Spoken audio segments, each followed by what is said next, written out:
नमस्कार। तो आज हम एक बहुत ही कमाल के सफर पर निकलने वाले हैं। हम समझेंगे कि हमारी आंखें कैसे देखती हैं और हमारे आसपास की दुनिया में रोशनी के कौन-कौन से अद्भुत चमत्कार छिपे हैं। तो चलिए शुरू करते हैं और समझते हैं इस रंगीन दुनिया के रहस्यों को। बारिश के बाद आसमान में यह खूबसूरत नज़ारा हम सब ने कभी ना कभी तो देखा ही है। ये हमें हमेशा हैरान कर देता है ना? पर इसके पीछे जो साइंस है वो इससे भी कहीं ज्यादा दिलचस्प है। ये कुछ ऐसे सवाल हैं जो बचपन से ही हमारे दिमाग में घूमते रहते हैं। तो आज हम इन्हीं सवालों के जवाब ढूंढने निकले हैं और देखेंगे कि रोशनी के पीछे क्या-क्या राज छुपे हैं। तो हमारी कहानी शुरू होती है सूरज की एक किरण से। जैसे ही ये रोशनी धरती के वायुमंडल मतलब हमारे एटमॉस्फेयर में आती है ना, इसके साथ कुछ बहुत ही इंटरेस्टिंग चीजें होती हैं जो ये तय करती हैं कि हमें क्या और कैसा दिखेगा।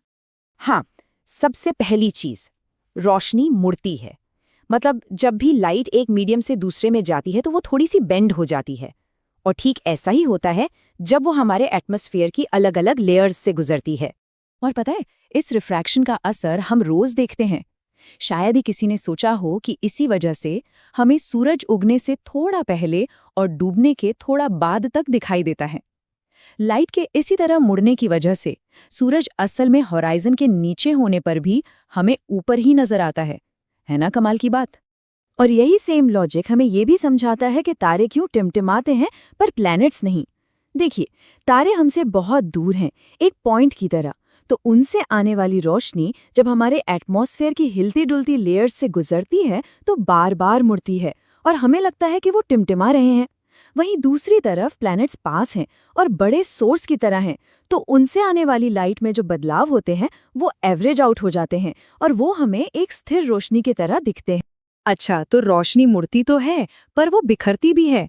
इस प्रोसेस को कहते हैं स्कैटरिंग और ये हमारे आसपास की दुनिया को समझने के लिए बहुत जरूरी है। तो चलिए अब आते हैं उस सबसे बड़े सवाल पर, आखिर आसमान नीला क्यों होता है? और इसका जवाब इसी स्कैटरिंग में छुपा है। तो होता क्या है, जब सूरज की रोशनी हमारे एटमॉस्फेयर में मौजूद छोटे छोटे पार्टिकल्स से टकराती है तो जो नीले रंग की लाइट होती है ना, वो सबसे ज्यादा बिखरती है। और यही बिखरी हुई नीली लाइट चारों तरफ से हमारी आंखों तक पहुंचती है और बस हमें पूरा आसमान नीला दिखाई देने लगता है। और इसका एक बहुत ही प्रैक्टिकल यूज भी है। सोचिए, खतरे के सिग्नल लाल क्यों होते हैं? क्योंकि लाल रंग की लाइट सबसे कम बिखरती है। इसका मतलब वो धुंध या धुएं में भी सीधी दूर तक ट्रैवल कर सकती है।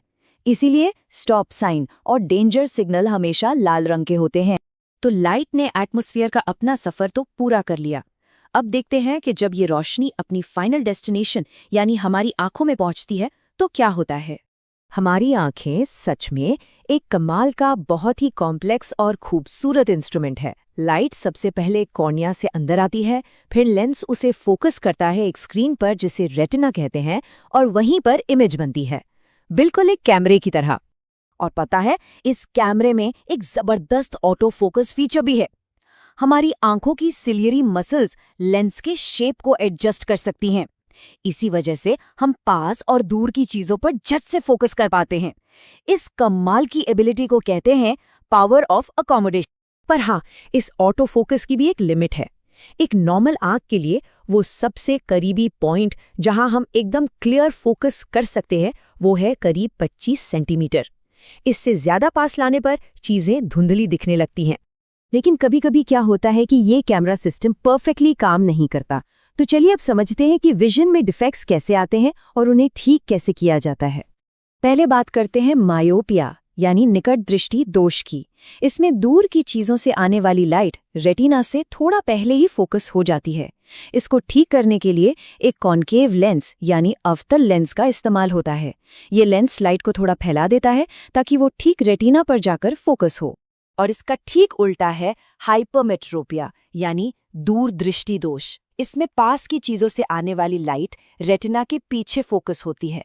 इसके करेक्शन के लिए एक कॉन्वेक्स लेंस यानी उत्तल लेंस लगता है जो लाइट को थोड़ा ज्यादा बेंड करके फोकस को आगे सीधा रेटिना पर ले आता है।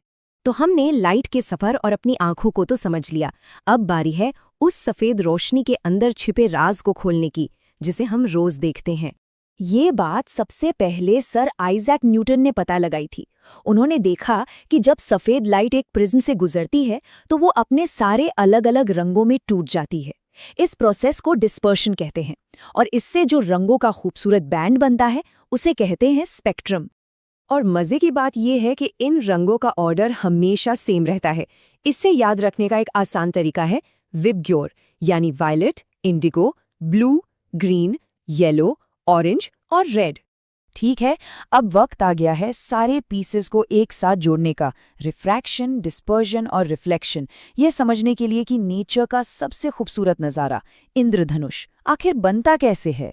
तो देखिए, इंद्रधनुष तब बनता है जब सूरज की रोशनी हवा में मौजूद पानी की नन्ही नन्ही बूंदों से गुजरती है। हर एक बूंद एक छोटे से प्रिज्म की तरह काम करती है। लाइट बूंद के अंदर जाते हुए मुड़ती है और रंगों में बट जाती है, फिर बूंद के अंदर से टकराकर वापस आती है और बाहर निकलते हुए एक बार फिर मुड़ जाती है। और जब लाखों करोड़ों बूंदें एक साथ मिलकर ऐसा करती हैं तो हमें आसमान में वो शानदार कलरफुल आर्क दिखाई देता है जिसे हम इंद्रधनुष कहते हैं। ये फिजिक्स का एक बहुत ही खूबसूरत नमूना है जो नेचर में हमें देखने को मिलता है। तो अगली बार जब भी नीला आसमान देखें या इंद्रधनुष के रंगों को देखकर हैरान हो तो याद रखिएगा कि ये असल में लाइट, हमारे एटमॉस्फेयर और हमारी अपनी आंखों के बीच का एक कमाल का डांस है।